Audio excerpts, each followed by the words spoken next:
Okay guys, magandang tanghali. Andito naman tayo, nagluluto tayo ng ampalaya. Ayan oh. Oh. Ampalaya yan guys. Oh. Ayan oh.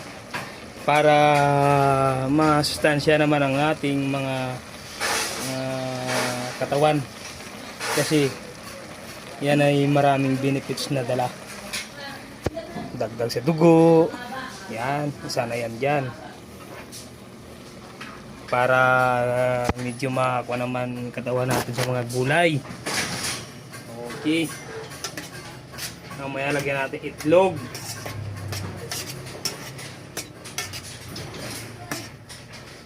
Halo-haluin lang natin guys.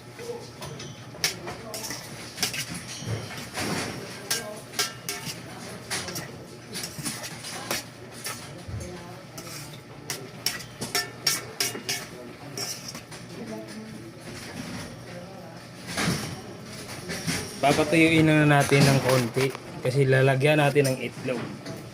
Yan.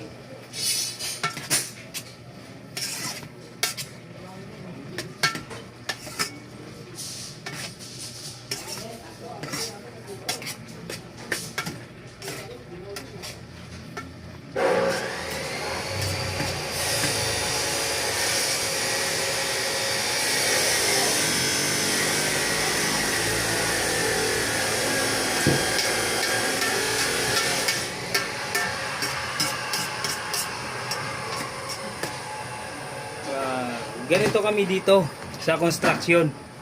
Kailangan lang natin sa lahat ng mga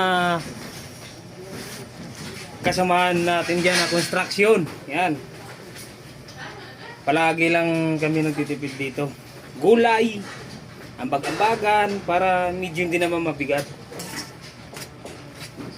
Stay-in ka kasi kailangan tipid. Para pagdating ng Sabado, okay ang sahod mo. Para pagdating sa Sabado, maganda yung iuwi mo na sahod. Kasi pagka birada sa sarili mo dito sa stay-in mo, ay wala mangyari pagdating ng Sabado.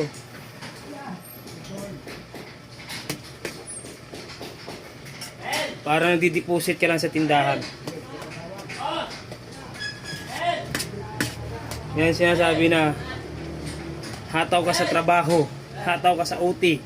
Pagdating na Sabado, wala natira sa'yo, di ba?